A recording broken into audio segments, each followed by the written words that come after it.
Hello everyone, I hope आप सब अच्छे होंगे। इस सेशन में हम लोग जेपीएससी, बीपीएससी और जेएसएससी सीजीएल के बीच जो डिलेमा है स्टूडेंट्स को थोड़ा सा उसको एड्रेस करने का कोशिश करेंगे।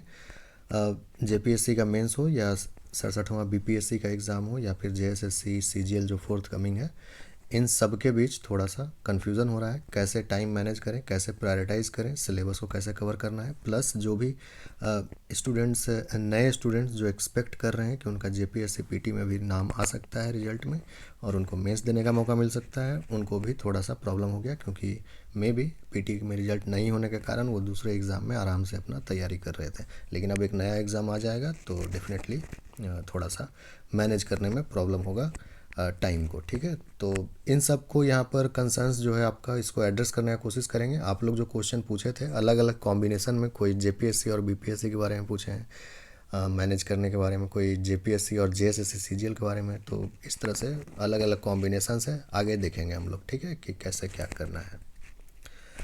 तो आगे बढ़ने से पहले थोड़ा सा देख लेते हैं कि दोनों में क्या कुछ सिमिलैरिटी है। ठीक है, कौन कौन सा पॉइंट्स जो है वो कॉमन है दोनों में। यहाँ पर जो आपको सिलेबस दिख रहा है ये जेएसएससी सीजीएल का पेपर 3 जो है उसका सिलेबस है यहाँ पर, है ना। और उसका 3 जो पॉइंट है, जीएस वाला, जनरल साइंस और झारखंड राज्य से संबंधित ज्ञान यानी कि झारखंड रिलेटेड जो जीके है ना। और यहाँ पर जो लिखा हुआ है ये कोर सिलेबस है, जो आप कोई भी पीएससी का तैयारी करते हैं तो आप पढ़ाई करते हैं, history, geography, polity, general science, economy, environment वगैरह। ओके, तो थोड़ा सा सिमिलैरिटीज़ को पहले समझ लेते हैं फिर आगे बात करेंगे। तो यह जो जीएस का जो पोर्शन है वहाँ पर आप देखिए, यहाँ से लेकर यहाँ तक तो प्रियम्बल ही है, उसके बाद जो है सो दिया हुआ है आपका कि क्या कुछ इसमें पूछा जाएगा।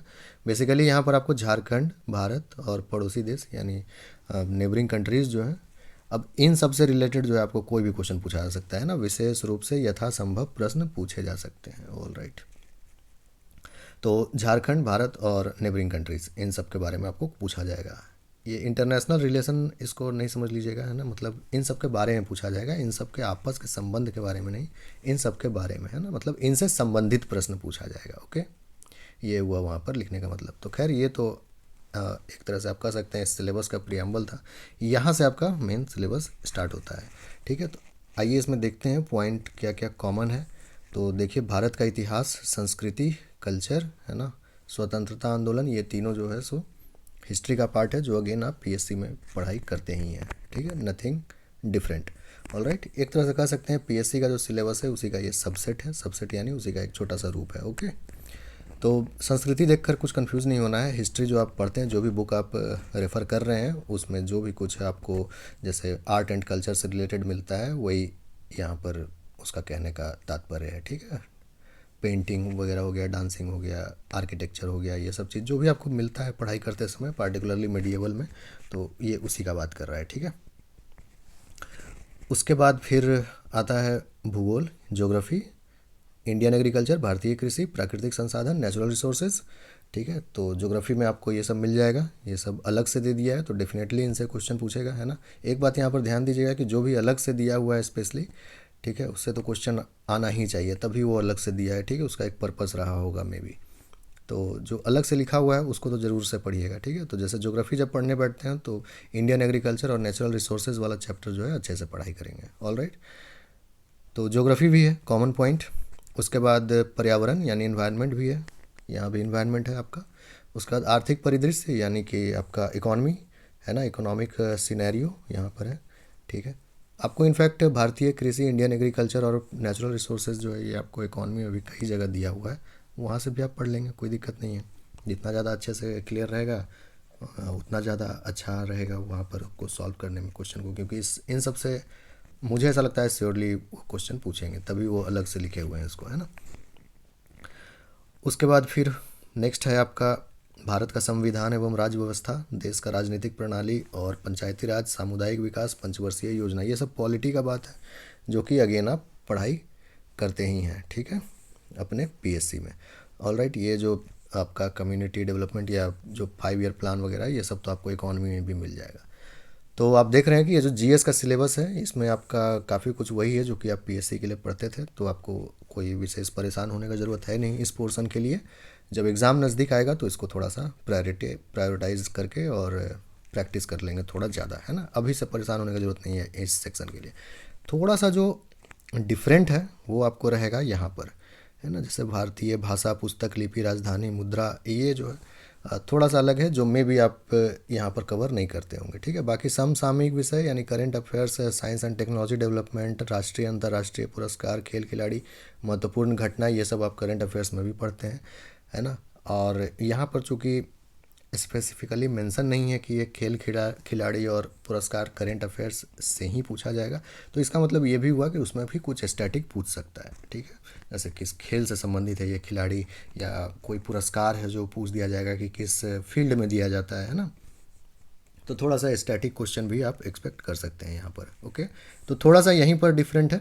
बाकी समसामयिक विषय तो करंट अफेयर्स आप यहाँ ही पढ़ते होंगे, है ना। मुझे पर्टिकुलरली ये वाला जो पोर्शन है थोड़ा सा अलग लगता है, बट ये इतना भी कुछ रॉकेट साइंस नहीं है जिसके लिए कि विशेष रूप से परेशान हुआ जाए। ये सब जब एग्ज़ाम आएगा तब भी आप पढ़ाई कर सकते हैं, ये छोटा सा सेक्शन है ना, जिसको आप कुछ घंटों में ही पढ़ सकते हैं।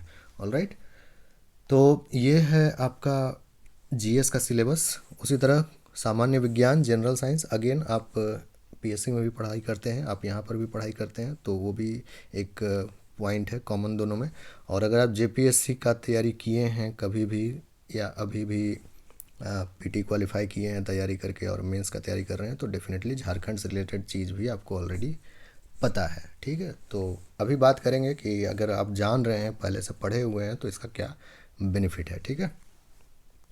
तो आप समझ रहे हैं कि काफ़ी कुछ यहाँ पर कॉमन है, लगभग 90 क्वेश्चन, ठीक है। आउट ऑफ 150 लगभग 90 क्वेश्चन जो है आपका कॉमन हो जाता है आपके पीएससी सिलेबस के हिसाब से, ठीक है।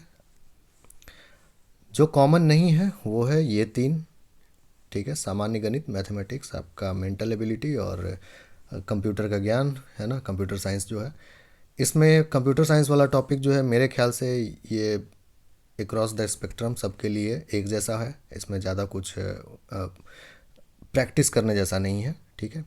यहाँ पर जो प्रैक्टिस करने वाला रेगुलर सब्जेक्ट है आपका जेएसएससी सीजीएल में, वो है ये दोनों, ठीक है। इन दोनों को आपको प्रैक्टिस करना पड़ेगा, वरना वहाँ पर फिर क्वेश्चन बनेगा नहीं, ठीक है। इन दोनों को, यानी कि मैथमेटिक्स और mental ability, verbal non verbal दोनों तरह का दिया हुआ है आपका सिलेबस में।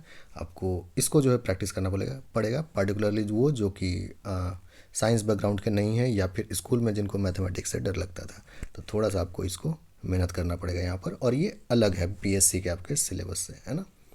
थोड़ा बहुत मैथमेटिक्स तो बीपीएससी में ही पूछा जाता है, बट ठीक है, यहाँ पर भी थोड़ा, चूँकि 20 क्वेश्चन है तो थोड़ा अलग से अगर आप प्रैक्टिस करेंगे तो अच्छा रहेगा। तो मतलब ये यहाँ पर समझ में आया कि जो भी पीएससी का तैयारी कर रहे हैं, या किए हैं पहले, या अभी मेंस का पढ़ रहे हैं, या आने वाला 67 बीपीएससी प्रीलिम्स के बारे में पढ़ रहे हैं, या 11th जेपीएससी के बारे में पढ़ रहे हैं, ठीक है, तो उनका लगभग ये सब सेक्शन जो है सॉर्टेड है। ऑलराइट, ये एक आसान सेक्शन है, ये बहुत मुश्किल नहीं है, ठीक है। तो इसके बारे में विशेष स्ट्रेस लेने का ज़रूरत नहीं है। अगर आप पीएससी के फोल्ड से इधर आ रहे हैं, सीजीएल के फोल्ड में, ठीक है, तो आपको ये 2 सेक्शन पे विशेष तौर पर ध्यान देना चाहिए। आपका पेपर 3 जो कि सामान्य ज्ञान वाला पेपर है, ठीक है, सामान्य गणित और मानसिक क्षमता जांच, ये जो 2 सेक्शन है, इसके लिए आपको प्रोविजनिंग करना होगा अपना डेली रूटीन में, ठीक है। अब देखिए 3 कैटेगरीज ऑफ स्टूडेंट्स यहाँ पर हो सकते हैं। एक वो जो 7th to 10th JPSC mains अभी जिनको देना है, और प्लस वो चाहते हैं कि जेएसएससी सीजीएल भी उनका चलता रहे, ठीक है। तो अलग इसमें क्या है आप समझ ही रहे हैं। एक हो गया लैंग्वेज जो पेपर 2 है, और दूसरा हो गया आपका मैथ्स, और एक हो गया लॉजिकल रीजनिंग, ठीक है, मेंटल एबिलिटी वाला।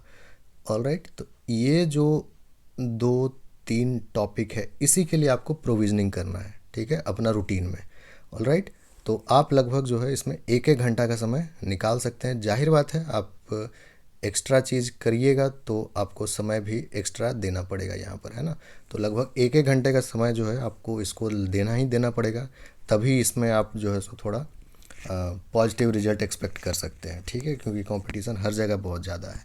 ऑलराइट, और दूसरी बात कि जो भी 7th to 10th JPSC mains देंगे, प्लस 67th बीपीएससी प्रीलिम्स को भी टारगेट कर रहे हैं, यहाँ पर उनको 2 चीज़ पर विशेष फोकस बस करना है। एक है बिहार का जीके, और दूसरा है, चूँकि आप अभी मेंस पढ़ रहे हैं तो आप करंट अफेयर्स से थोड़ा सा दूर हो गए होंगे, जो डेली करंट अफेयर्स वगैरह होता है ना, वन लाइनर्स वगैरह, तो उसको आपको विशेष तौर पे फोकस करना होगा। बिहार का करंट अफेयर्स ये सब का उतना ज़्यादा वेटेज नहीं है, जब एग्ज़ाम आएगा तो भी आप उसको कर सकते हैं, ठीक है। तो यहाँ पर ये दो चीज़ जो है आपको इसके लिए प्रोविज़न करना पड़ेगा, और इससे अगर आप हट जाते हैं, नहीं करते हैं इसके लिए प्रोविजनिंग, तो फिर अगेन आपको 67 बीपीएससी प्रीलिम्स में प्रॉब्लम होगा। तो ठीक है, यहाँ पर भी आपको 1-1 घंटे का प्रोविजनिंग इन दोनों के लिए करना पड़ेगा अगर आप इस कैटेगरी में फॉल करते हैं तो। एक लास्ट कैटेगरी ये भी हो सकता है कि आपको मेंस भी आप दे रहे हैं, प्रीलिम्स भी आपको देना है बीपीएससी का, और आपको जेएसएससी सीजीएल भी देना है। तो अगेन आप समझ रहे हैं कि यहाँ पर से 3 और यहाँ पर से 2, क्योंकि मेंस को मैं किसी भी हाल में अबैंडन करने का सलाह नहीं दूंगा किसी को, ठीक है। क्योंकि ये हाथ में आया हुआ चीज़ है, पीटी आप क्वालिफाई किए हैं, ठीक है। तो डेफिनेटली इसको जो है सो मैं छोड़ने के लिए या इसको कम प्रायोरिटी देने के लिए मैं कभी भी सजेस्ट नहीं करूँगा, है ना।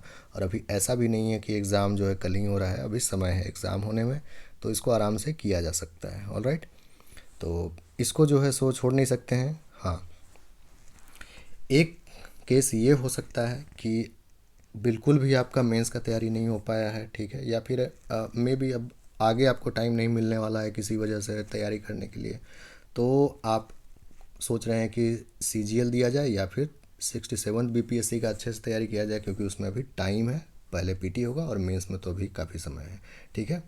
तो ये आप भले सोच रहे होंगे, तभी आप इसको जो है अबांडन करेंगे, इसको छोड़ेंगे, अन्यथा इसको छोड़ने का कोई मतलब नहीं बनता है, ठीक है। बिल्कुल अगर आप लो ऑन कॉन्फिडेंस हैं कि इसमें नहीं हो पा रहा है, तैयारी नहीं हुआ है बिल्कुल भी, तभी आप यहाँ से इसमें या फिर यहाँ से इसमें जाइए, फिर तो आपके पास भरपूर टाइम रहेगा कुछ भी करने का, तो आप आसानी से तैयारी कर सकते हैं, है ना। तो ये कुछ केसेस था, आपको इतना तो समझ में आ रहा होगा कि मेंस जो है सो काफ़ी टाइम लेता है तैयारी में। तो डेफिनेटली आप जेएसएससी सीजीएल या 67 बीपीएससी प्रीलिम्स अभी उसको जो है सो आप थोड़ा सा लो प्रायोरिटी पे रखिए, है ना। और अगर मेरा आप पर्सनल ओपिनियन इसमें जानना चाहते हैं तो मैं तो यही कहूँगा कि एटलीस्ट फरवरी, ये जो महीना है, इसको आप जेपीएससी मेंस को जो है बिल्कुल डेडिकेट कीजिए अभी, ठीक है। क्योंकि मेंस जो है थोड़ा जटिल चीज़ होता है, ठीक है। इसको लास्ट टाइम में अगर आप जल्दीबाजी में करने का कोशिश करेंगे तो फिर कुछ भी नहीं होने वाला है, ठीक है। वो लगभग फ्यूटाइल एक्सरसाइज हो जाएगा। तो ज़रूरी है कि जो जटिल है उसको पहले कर लिया जाए। तो अगर आप फरवरी पूरा डेडिकेट करते हैं अच्छे से इसको, और ये सब जो है अभी आप थोड़ा सा डिले भी करते हैं तो चलेगा, क्योंकि आपका कॉन्फिडेंस हाई है, आप एक पीटी एग्ज़ाम क्वालिफाई कर रहे हैं, तभी आप एक मेंस का तैयारी में लगे हुए हैं, है ना।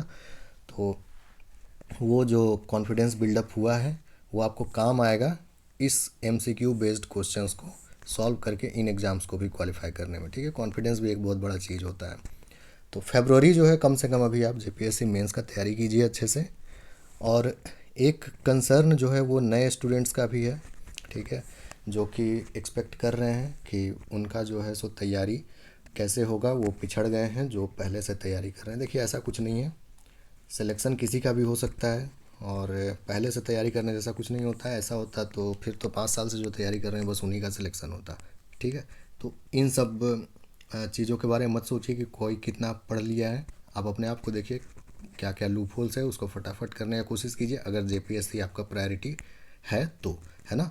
और जहाँ तक बात है बाकी लोगों के पढ़ने का, तो देखिए ऐसा है कि आधे लोग तो जब से ये कोविड केसेस दोबारा बढ़ने लगा, ओमिक्रॉन वाला केस, तो मतलब लगभग समझ लीजिए कि आधे लोग जो है सो वो दिसंबर जनवरी 12, 13, 14 जब केसेस थोड़ा सा ज़्यादा बढ़ गया था पर्टिकुलरली रांची में, तो आधे लोग तो तभी सोच रहे थे कि कोविड की वजह से एग्ज़ाम पोस्टपोन हो जाएगा, है ना। तो लोग पढ़ तो रहे थे, लेकिन मे भी उतना कंसंट्रेशन नहीं था उस वक्त पढ़ाई करने का, है ना। प्लस उसके बाद तो फिर एक नया ही केस हो गया। तो कह सकते हैं आपकी थोड़ा सा एज है, बट उतना नहीं, परेशान नहीं होना है, अभी काफ़ी समय मिला है। और जो पढ़ लिए हैं उनको भी रिवाइज़ करने का ज़रूरत पड़ता है, ठीक है। और नहीं तो फिर सब वो बेकार हो जाता है बिना रिवीजन के, वो सबको पता है। तो इसीलिए दूसरा लोग क्या किया है नहीं किया है उससे प्रॉब्लम नहीं होना चाहिए कुछ भी, और आपको सोचने का ज़रूरत भी नहीं है उसके बारे में, ठीक है। ये सब तो कहने का बात है, टाइम अभी काफ़ी है एग्ज़ाम में, अच्छे से तैयारी कीजिए, और इतना भी कुछ भी नहीं है मुश्किल, ठीक है। पहले जब रिज़ल्ट आप एक्सपेक्ट कर रहे थे अगस्त सितंबर, जब भी रिज़ल्ट जब नहीं निकला था पीटी का, तब तक अगर आप रिज़ल्ट एक्सपेक्ट कर रहे थे तो जाहिर है आप मेंस का कुछ ना कुछ पढ़ाई ज़रूर किए होंगे, ठीक है। प्लस पीटी आप क्वालिफाई करेंगे तो डेफिनेटली ऐसा नहीं है कि आपको चीज़ें नहीं आती हैं, आप डेफिनेटली जानते हैं चीज़ों को, ठीक है। तो घबराना नहीं है, कॉन्फिडेंस रखिए और आराम से पढ़ाई कीजिए। अभी समय है थोड़ा एग्ज़ाम में, तुरंत नहीं होगा। नए लोग एंट्री लेंगे तो डेफिनेटली फिर फॉर्म फिलअप वगैरह होगा, उसमें भी समय लगता है, फॉर्म का स्क्रूटनी होगा, सेंटर्स फिक्स होगा, दिस थिंग्स टेक टाइम, है ना। तो घबराना नहीं है, आराम से तैयारी कीजिए, हो जाएगा, ठीक है। तो आई होप कि मेरा पॉइंट आपको समझ में आया होगा। यहाँ पर जो यहाँ पर पॉइंट समझाने का कोशिश किए इन सभी एग्ज़ाम्स के डिफरेंट कॉम्बिनेशंस के बारे में, कि कैसे आपको जेपीएससी मेंस के साथ दूसरे एग्ज़ाम्स में आप 1 घंटे या 2 घंटे निकाल कर उन एरियाज़ पे फोकस कीजिए जो एरिया कॉमन नहीं है, ठीक है। जो कॉमन एरियाज़ हैं वो एग्ज़ाम पार्टिकुलरली जब आएगा तो उस वक्त आप उसको थोड़ा सा प्रायोरिटाइज़ कर सकते हैं, ढेर सारा टेस्ट पेपर फटाफट सॉल्व कर सकते हैं, क्योंकि चीज़ें आप जान रहे होंगे ऑलरेडी। जो कॉमन एरियाज़ हैं, है ना, उसमें जो है वो चीज़ आप ऑलरेडी जान रहे हैं, आप टेस्ट पेपर सॉल्व करेंगे ढेर सारा, आपको वो कॉन्फिडेंस आ जाएगा कि हाँ आप इसमें कर सकते हैं। बाकी जो अ, अलग टॉपिक्स हैं वो मैंने आपको बता ही दिया, उन पे आप फोकस कीजिए। मेंस का तैयारी करते साथ साथ, है ना, जेपीएससी मेंस की तैयारी के साथ साथ उस पर भी आप 1 घंटे 2 घंटे समय निकाल कर फोकस कीजिए, जो कि अलग है आपके सिलेबस में। ओके, तो यही मेरा पॉइंट था यहाँ पर। आई होप कि आपको समझ में आया होगा। तो फिर मिलते हैं अगले वीडियो में, तब तक अपना ख्याल रखिए और पढ़ाई करते रहिए। Thank you.